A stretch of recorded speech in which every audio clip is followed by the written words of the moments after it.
Gents, I just want to pause the episode for a moment to let you know about the Strong Men of Value Academy. You will have heard me refer to it a number of times, and I want to bring more attention to it. So this isn't just a program, it's a life-changing environment and community of men who are focused on personal and professional growth. We're looking at areas of relationships, wealth, and health, things to help you thrive and maximize your life. Imagine having bi-monthly one-on-one coaching sessions with myself, weekly group coaching calls, and an incredible brotherhood of high achievers by your side. Now we're diving into resilience, leadership, and holistic growth to not just succeed in your career, but to thrive in your health and your relationships. Your journey to greatness, it starts here. So join the movement and you can apply for the Strong Men of Value Academy. You can head to thementhatcanproject.com to find out more. Did you finish school with the desire or the belief that your life would change if you earned $1 million? I know I did coming out of school. That was like the pinnacle of success. Today's guest, Daniel Mangena, made his first $1 million at 19, lost it, repeated it, and lost it again.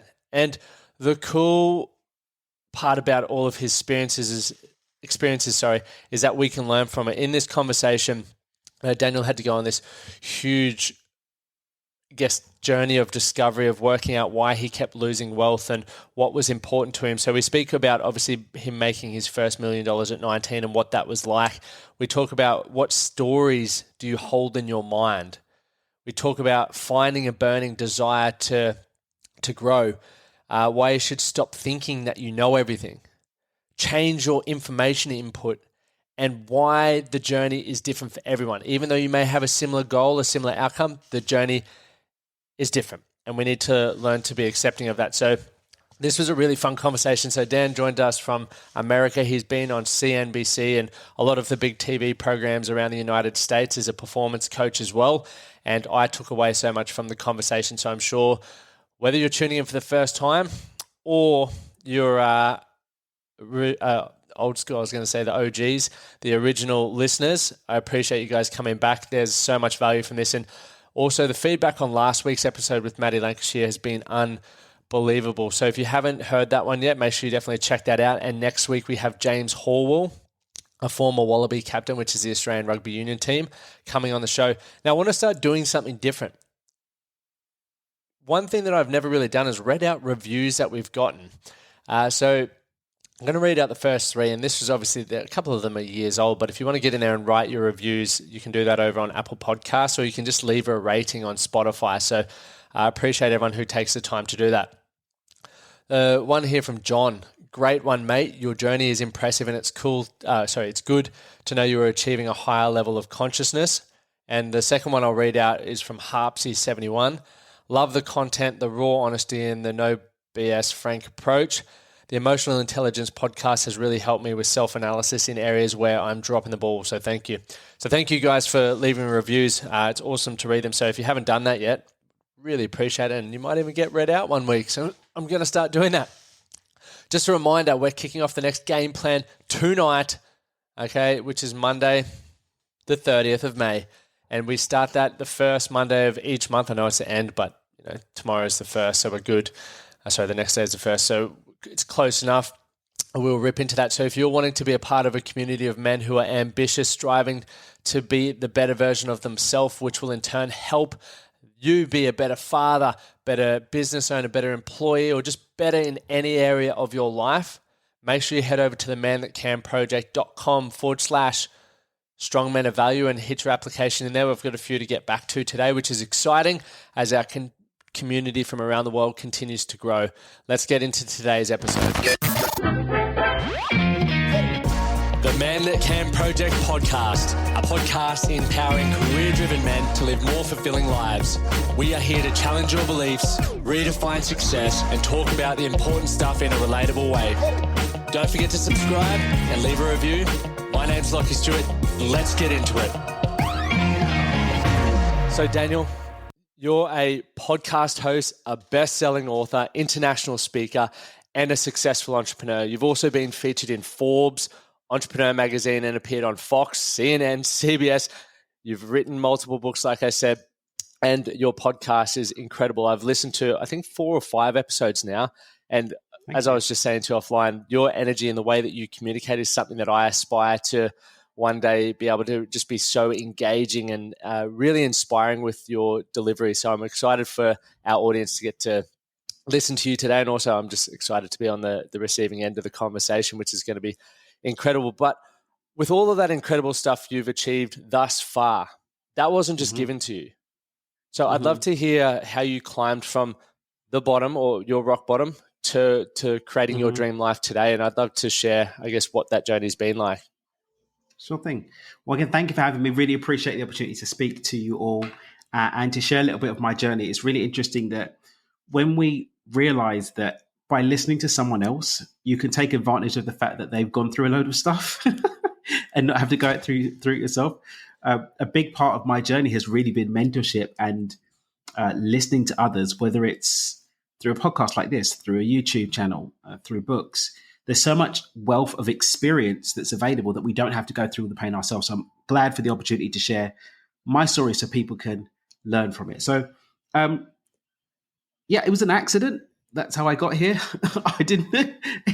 It was a glorious accident. Now, there's no such thing as accidents. You know what I mean? I didn't plan it, right? Yep. I was just like, oh, I'm going to concoct a divine plan for me to live my best life. No, I literally, this whole journey that we're on right now, although for the most part it started in my teens, I was reading books like Think and Grow Rich when I was a teenager. I was studying books like Psycho-Cybernetics, ordering tapes from Nightingale Conant. So I made my first million when I was 19. I promptly lost it. I was like, oh, I'm fine. Oh, gonna go do it again. Did it again. And then lost everything a second time. The second time, bro, I hit rock bottom because I became so caught up in this identity of being number one, the guy who knew it all, number two, the young upstart success, number three, the guy who couldn't get knocked down. And here I was looking at the abysmal, decimated pieces of those illusions I was holding being brought. And I was like, there's nothing more for me. And I wanted to check out. The only reason why I didn't actually go through with the suicide attempt is because I was so beat down by those experiences that I literally thought, if I try and do this with the loserville that I'm in right now, I'm going to cock that up. And I couldn't be the loser who couldn't even kill themselves on top of everything else. And so I set off on the journey that leads to where we are today. And the journey was be less of a loser so that I can commit suicide without cocking it up. So that was the motivator behind it. That was the motivator.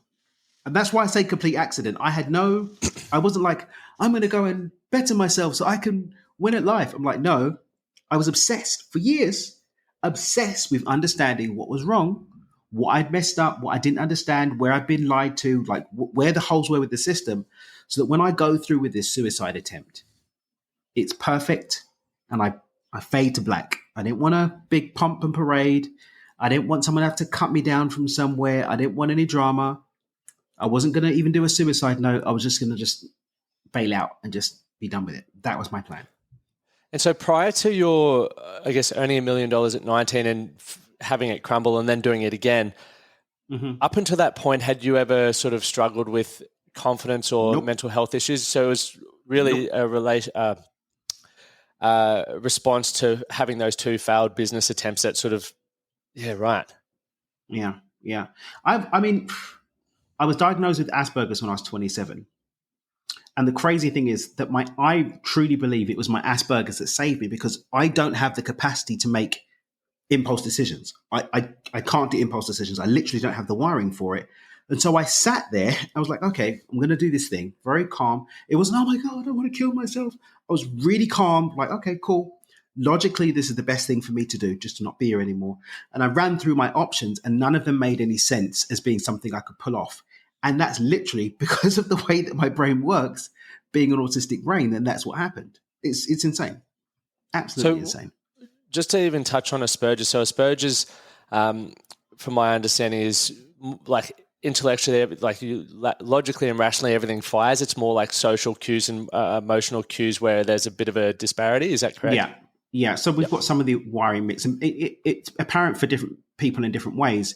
But certain of the wiring for those social interactions don't exist naturally, and so they either have to be hardwired through practice, or like me, I studied social dynamics. That's how I got over my social anxiety that I had for years. Yep. And I understand the systems and structures, and those systems and structures reduce my anxiety. And then the way that I hack the system is I only really hang out with people that I connect with at a heart and soul level. But I've got the structure that stops me having the anxiety so that I can find my tribe and then just connect with them at the heart and soul level. That's awesome. So when you found out that diagnosis at 27, was that like a shock to you, or how did that impact you or influence you? Oh, even thinking about it now, I just feel the lightness that just came. Because I was suffering with severe social anxiety, severe general, having insomnia that would last for periods. And it was actually a particularly rough experience of insomnia that sent me off to the doctors to try and get sleeping tablets. He gives me the sleeping tablets. They don't work. He sends me off to go speak to a therapist. The therapist he sends me to, Dr. Helen McEwen, thank you, Dr. Helen, always shout her out, love her to bits, happened to be a cognitive behavioral therapist that specialized in working with adults with autism. Again, completely, she just happened to be the person that got the call and happened to be someone that specialized in that. Saw what was really going on. Wasn't that I had sleep issues. It was my nervous system was off because I was a neurodivergent person who was unaware, operating in a neurotypical world and suffering from anxiety as a result. And that's all.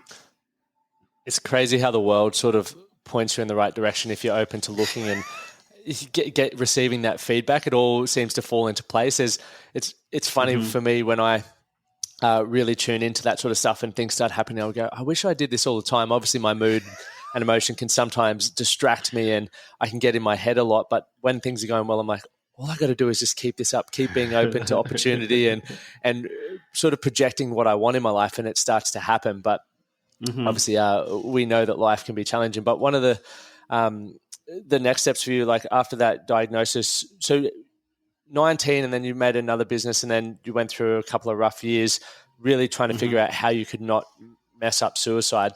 Within that process, what changed? Because you're still here today. You're thriving.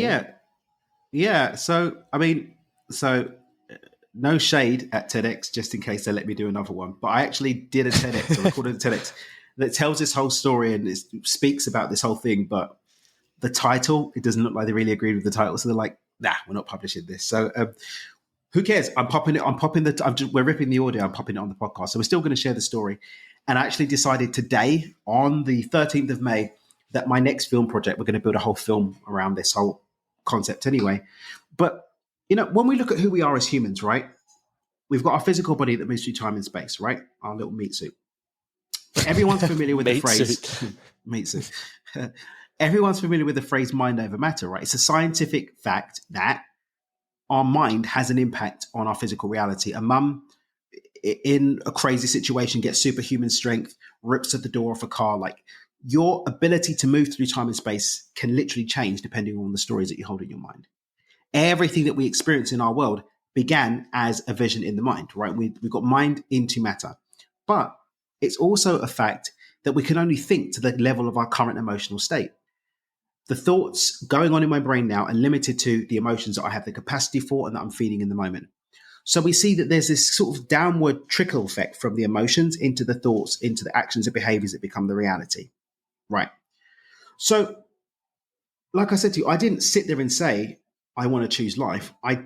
There was no point in the journey that was like, I choose life now. I woke up one morning, I think it was April 2015.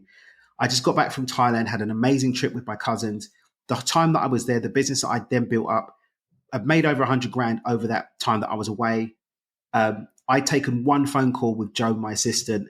I'd lived my best life. I was in a beautiful home in Highgate. I had fancy stuff, but also great connections with my family. I was working out and feeling good in my body, great friendships. Everything was just working. And I realized, oh my God, like I'm actually enjoying my life. And I hadn't been in the dark place for a long time. And even when the dark place tried to rise up, I was like, yeah, I'm good. Like I was unconscious. I become unconsciously competent in my ability to live life on my own terms. And tracking back the journey to that is now what my book, that one here, Stepping Beyond Intention, is what that puppy's all about. It goes through that whole journey and the 4-step process I actually built off the back of it. But all of that to say that the thoughts had to have changed. Otherwise, my environment could have changed because my unconscious habits and behaviors wouldn't have changed. which means that my emotional state had to have changed. But what leads to our emotional state? Our emotional state is impacted by our environment. And here's the thing, for a couple of years, all I was doing was obsessively reading books, listening to tapes, having conversations, and having discussions purely about this kind of stuff: personal development, spirituality, evolution of consciousness, behavioral patterns, mindset. I taught myself to transliterate Arabic and Hebrew and all this kind of stuff. So I pummeled my brain and accidentally reprogrammed it to choose life.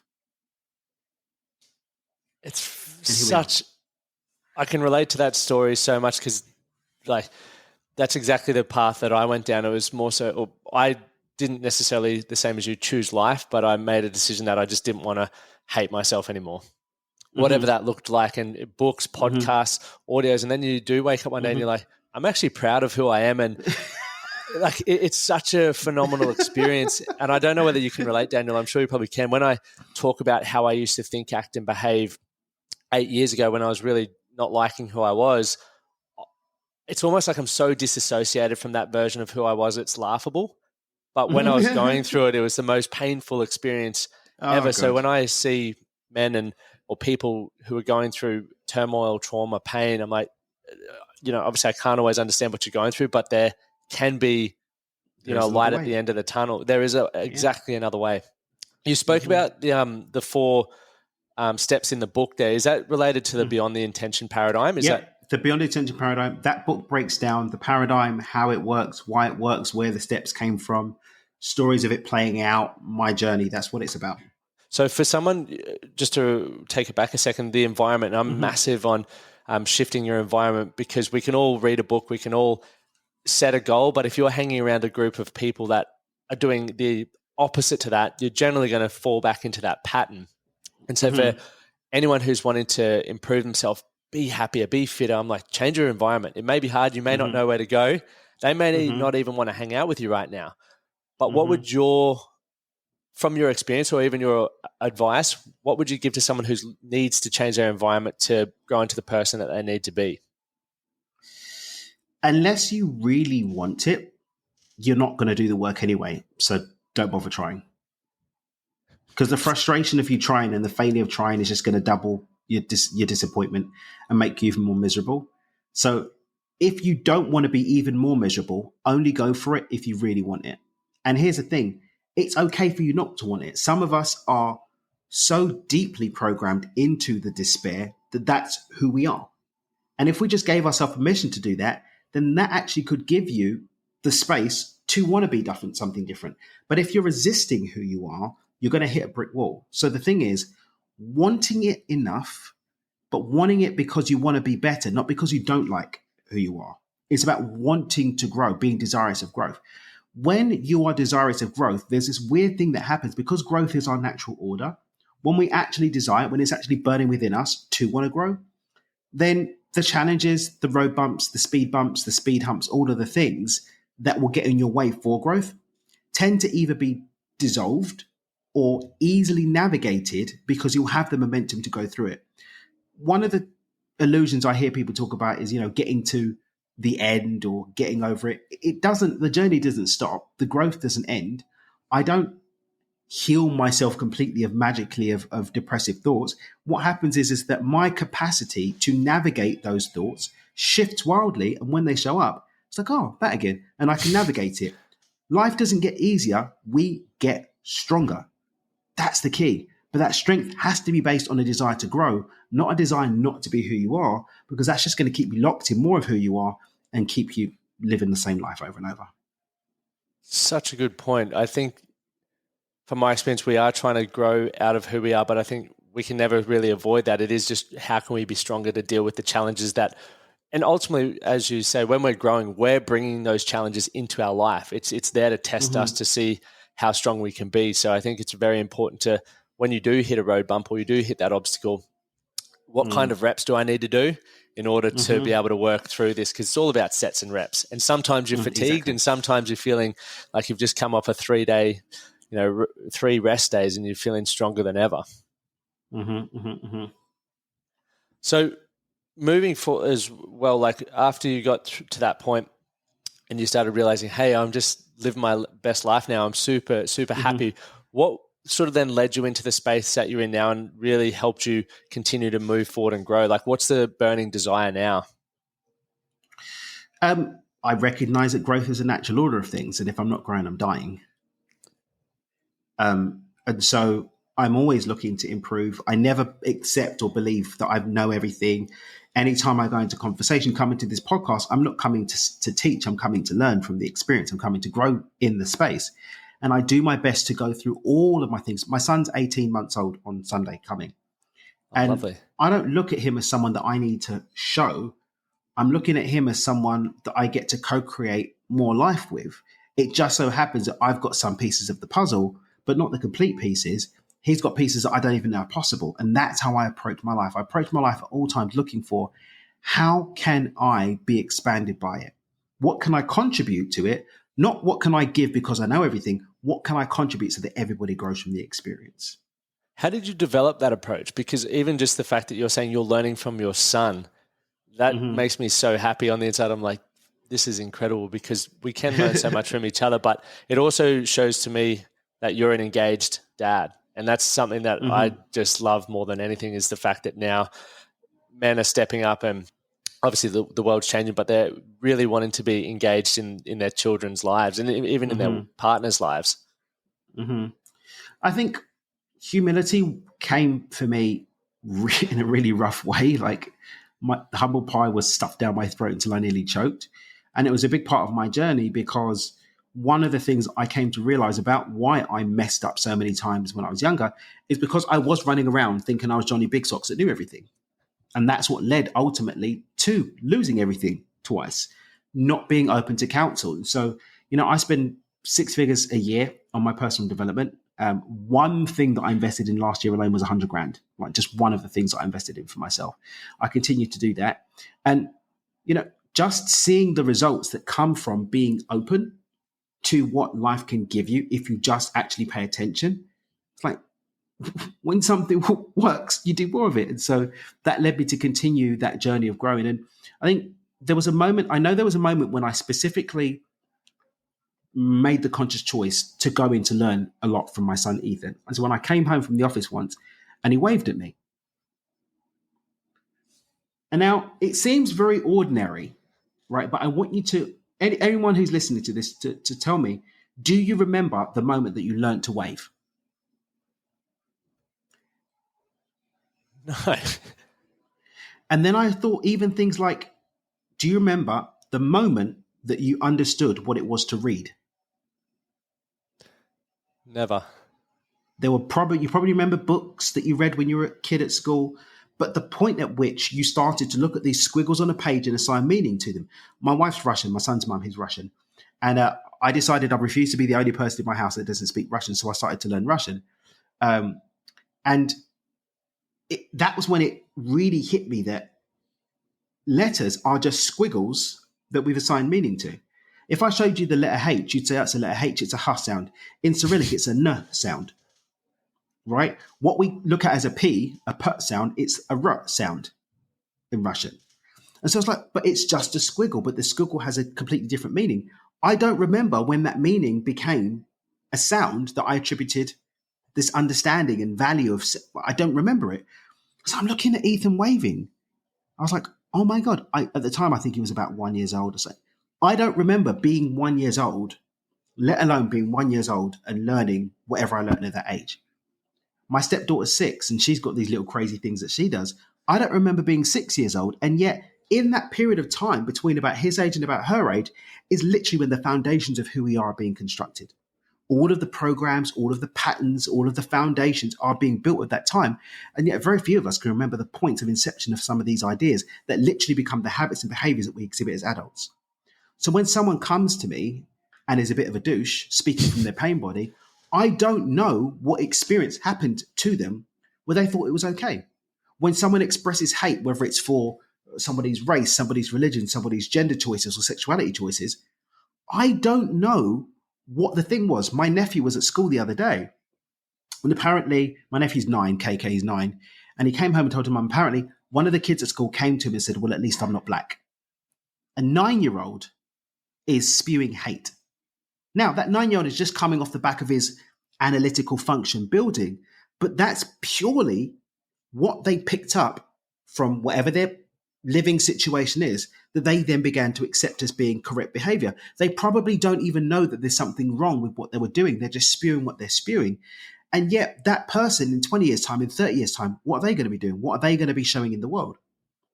And so it gave me a sense of compassion for the people around me, and also gave me a level of respect for what's going on with my inputs, because every single input, every single environment that I'm in is either supporting those programs that were built when I was a kid or disrupting them.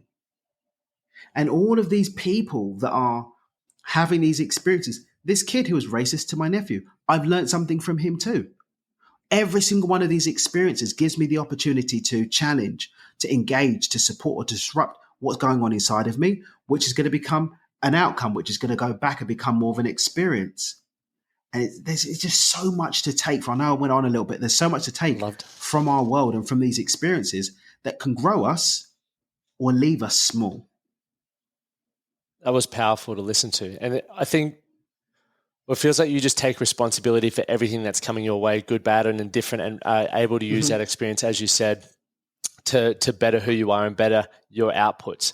And for a long period of my life, I was really unaware of all the stuff that I was consuming, from the news to the conversations that I was having with mates at the pub. And I was wondering why I was continuing to walk around really confused, unhappy, unsatisfied, and just lacking, I guess, meaning, for a better word, within my life. And the moment that I started, having conversations with people like yourself or reading books, the input changed, and I started realizing that the conversations that I was having was impacting my moods, was impacting my emotions, and ultimately impacting my output. And while I'm still not perfect at it, I do still, I'm a bit of I don't like saying a yes man, but I love to experience new things. And often I might find myself at events or meeting with people for coffee where I might, as much as I can learn from it, I wish I was spending time in another situation with maybe someone who is going to really stretch me and really challenge me. And that's one thing that I'm really focused on moving forward, is being more intentional with that, where my time's going and what the input is. So how important is that to you? I know you briefly just touched on this, but with your environments now, is there a lot of stuff that you look to cut out, or are you just sort of, I'm ruthless with my environment. Ruthless. Go. I was going to say, have you noticed any negative impacts as a result of that? Like, have you lost friendships as a result of that, or disappointed people as a result of that? Well, I mean, first and foremost, if we're not putting ourselves in a position where we're nourished and served, then how can we serve and nourish anyone else? And so somebody may be disappointed, but I'm actually doing us both a service if I'm pulling us out of a situation where we're not serving each other, because we're not even being expanded by the situation. That time and energy that we're both putting into this connection is holding us back from something that might expand us. So I'm actually helping us, regardless of how either of us might feel in the short term. There've been situations that I haven't necessarily wanted to walk away from, but I recognize the lack of alignment with where I want to move with my life, which isn't for my benefit, it's for contributive benefits. Does that make sense? Definitely. So you talk about alignment. How does that show up for you, and how do you find that? Because alignment's a word that I've heard coming up a heap for a lot of people, and it's something that I probably seek to find. So what does that look like, and how did you establish that in your life? I think if we look at the breakdown of the word alignment requires 2 points: the thing that we're aligning to and the thing which is being aligned. And a lot of people don't have the thing that they're aligning to because they're not being intentional. They're just running on programs. And so you can't, in my opinion, have alignment without an actual conscious focus that we're moving alignment to. Otherwise, you're not aligned. You're just in flow with whatever.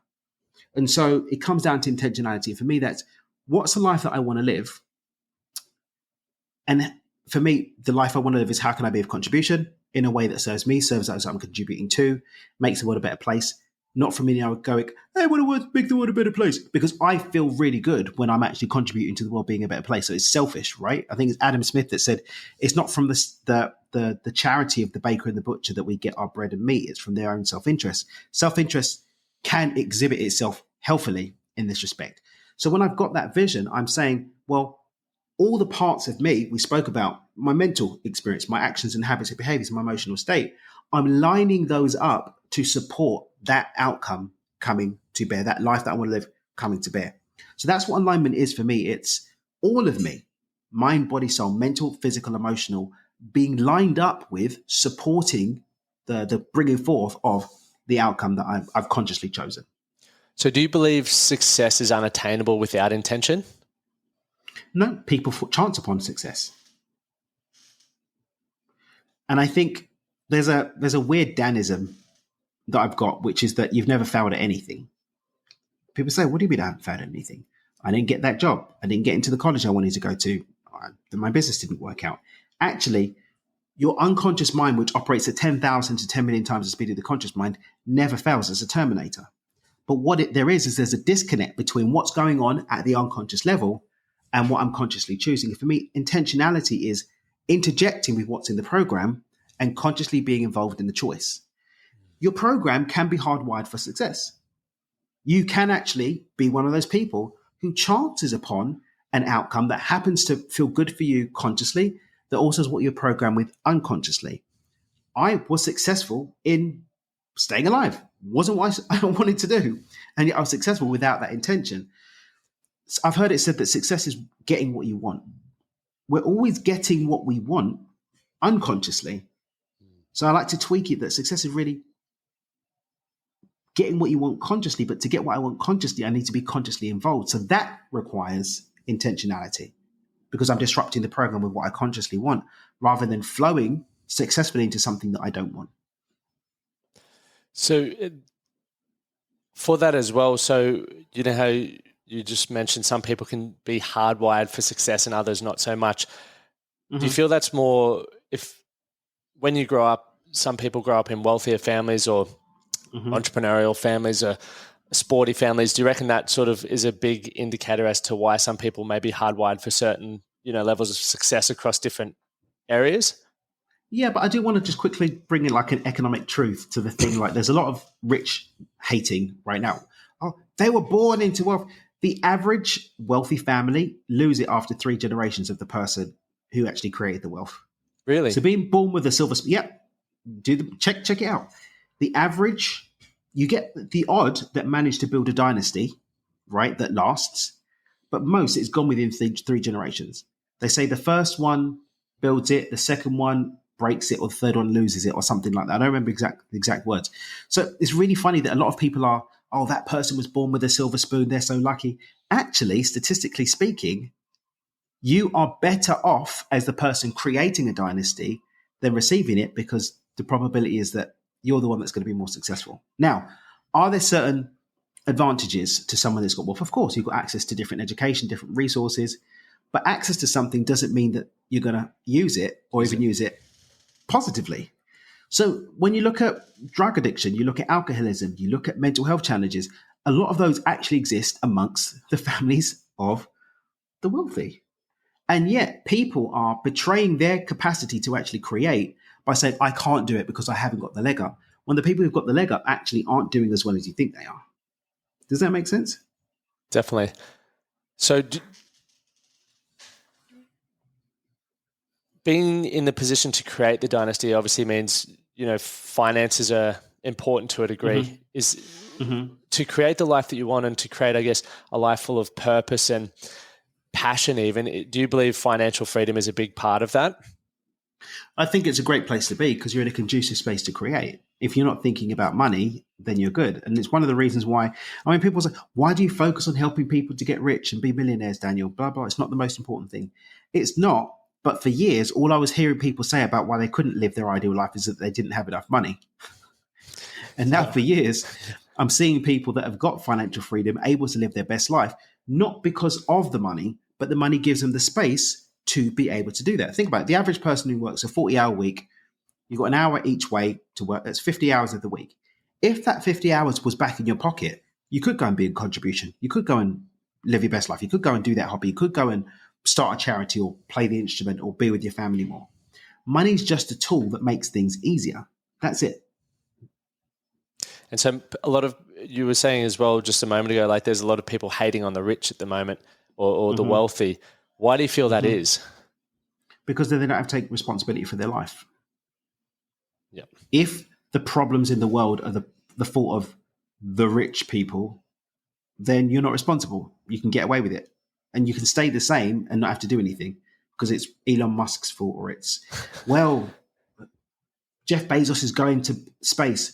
What about all the hungry children in Africa? Blah, blah, blah. Jeff Bezos isn't as rich as you think he is. Most of his wealth is tied up in shares in Amazon, which are also propping up your pension fund. Right? So his success is your success, which is propping up the stock market, which is holding back the tides of financial cataclysm, which will be a mess when it finally kicks in. There was 10 times more toxic debt running around in the world before COVID than in 2008 when the world literally nearly didn't make it.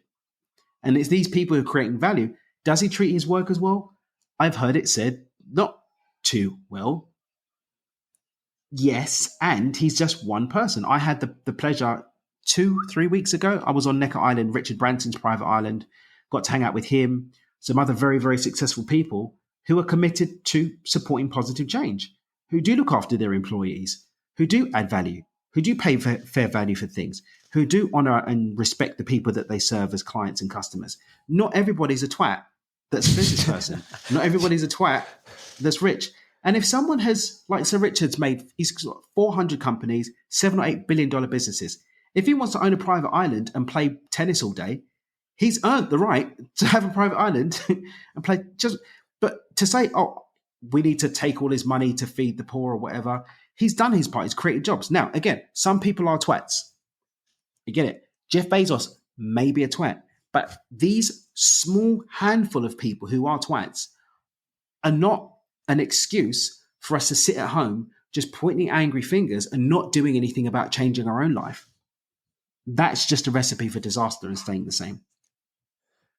Do you feel that taking responsibility is the biggest thing holding people back from, I guess, creating financial freedom for themselves?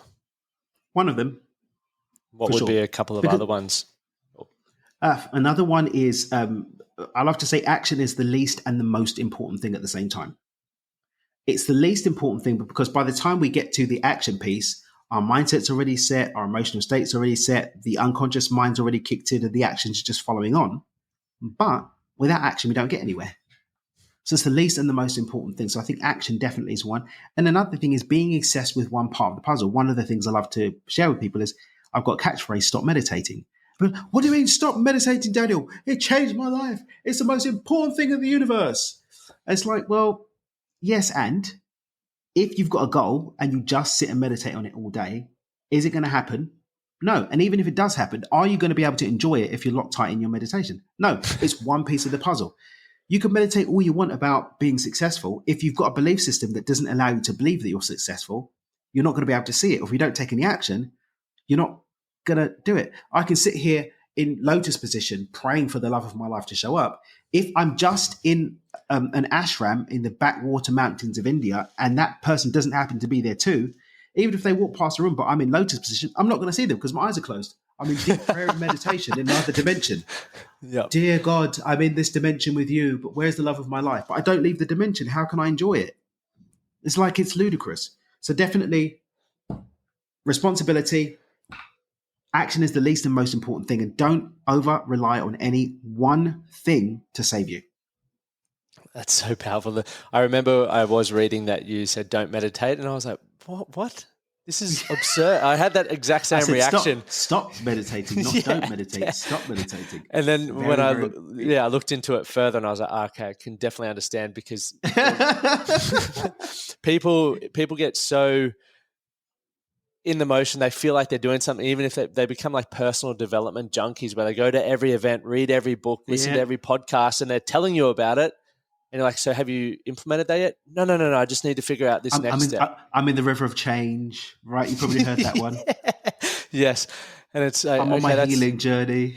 It's all well and good, but you've got to take some action now to actually get the next bit of feedback for you because based on our experiences, the people that we get to network with or surround ourselves with, we've all got different skill levels and experiences levels. So creating financial freedom, if we were both to go back to 19, Daniel, you're a millionaire at 19. I was far from a millionaire at 19. I still didn't know my ass from my elbow. But if we were to go, okay, let's create financial freedom, this is the roadmap to do it. The journey would look very different for us based on the beliefs, experiences, and everything that we had for that matter. And we're not going to understand what that looks like if we don't just take action.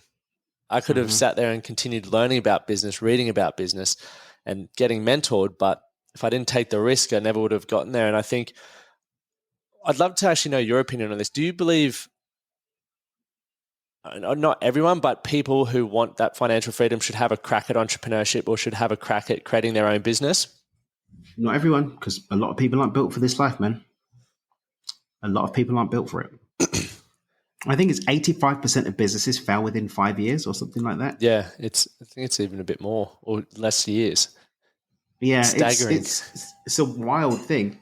And yet everyone's buying a course from a funnel that they saw on Instagram or whatever. Not everyone's built for this life. Yep. And if everyone's the chief, then who's there to be the worker, right? Yep. Everyone's a boss who's going to get things done. I mean, I love to talk about ending job shaming. There's nothing wrong with having a job. People, I've got my 9 to 5. Oh, I've got my job. I'm an entrepreneur. I've got my 9 to 5. Own your job with pride. Do a job that serves you and serves others and feels good and meets your needs, but do it with pride. Not everyone's an entrepreneur. A lot of people trying to be entrepreneurs, really, you're not. And that's why you're struggling. Well, I think I did an article, I don't know if it's been published yet in Entrepreneur, about the 9 to 5 entrepreneur. You just made a job for yourself. And for most of it, it's a job that you don't like and you're not very good at.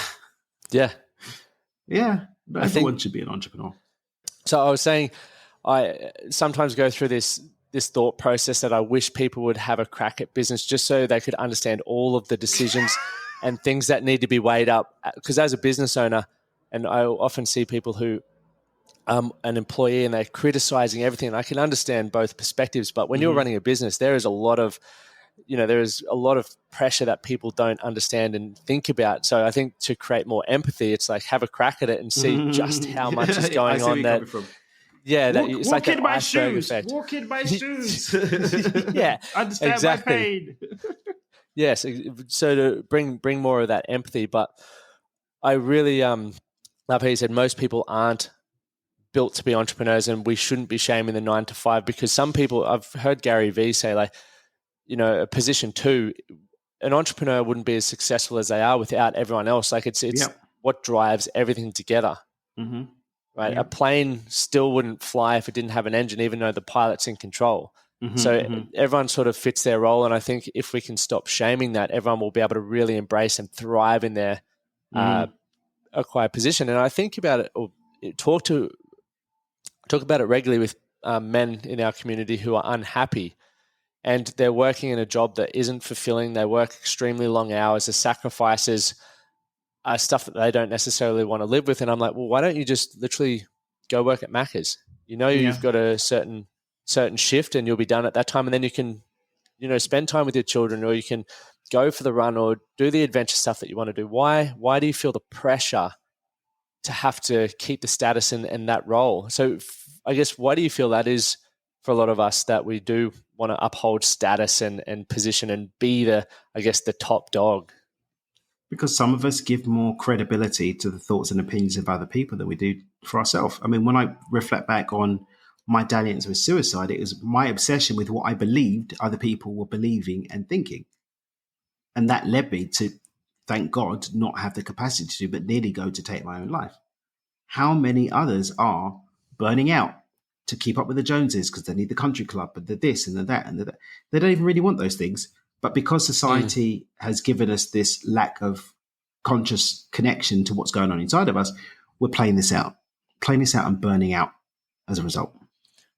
Yeah, we really need to figure out what we want. And once we get there, it's like solidify those beliefs and build the environment to support us doing that so we don't fall in that trap of keeping up with the Joneses. Exactly.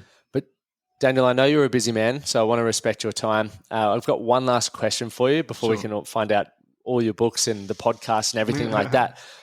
But what does it mean to be a man for you?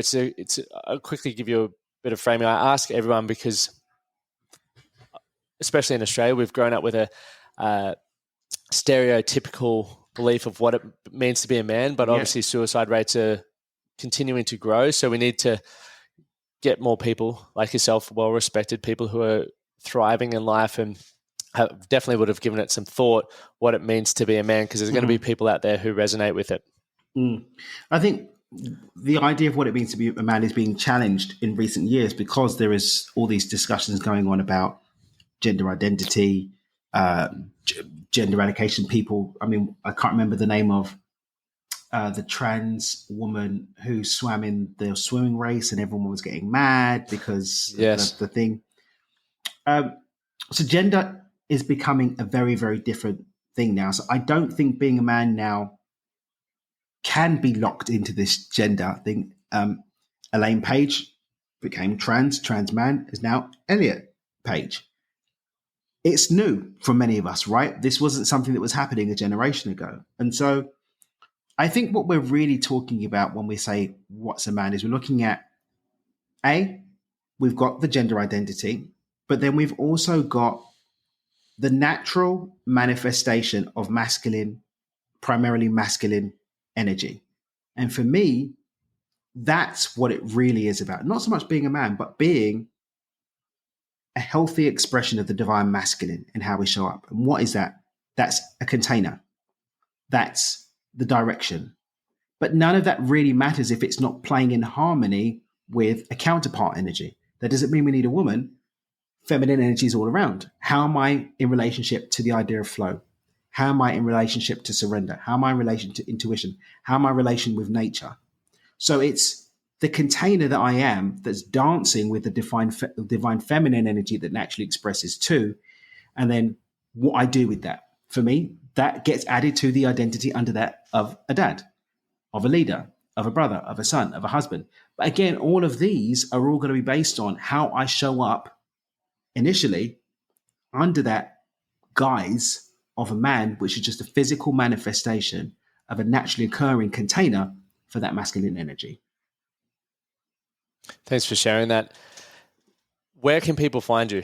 So if they want to listen to the podcast, if they want to attend your workshops, see you speak, read your books, give us a rundown. Well, what I've done is I've just been making some notes as we've been talking. I'm going to have my team produce a resource page. So if they go to dreamwithdan.com/man that can, dreamwithdan.com/man that can, I'm going to pop on we've got a program called Beyond Intention Introduction. It's about 90 minutes worth of audio, but walks you through learning my Beyond Intention paradigm. I'm going to put some other little pieces in there as well, a couple of my articles for entrepreneurs, some podcast links and stuff like that. But yeah, and also a link to book a call with us. And when you register for that, it will pop you on the email list. So if anything cool's happening, you'll get to come to it. But dreamwithdan.com/man that can, we'll pop some resources that will support them applying what we've spoken about today. Awesome. Thank you so much for your time, mate. It's been a wonderful chat, and hopefully when I get over to Mexico one day, we can link up. Sounds like a good one to me, man. If I come back to Brizzy, we'll have a or if you do come back to the Sunshine State that's not so sunny at the moment. Yeah. If you got value from that episode, be sure to share it. And remember, do something today that's going to make you better for tomorrow. Thank you for listening to the Man That Can Project podcast. My name is Lachlan Stuart, and I hope you enjoyed this episode and found it helpful. If you did, please take a moment to rate and review the Man That Can Project on your favorite podcast platform. And don't forget to subscribe to stay up to date with our newest episodes. We'll see you again next time.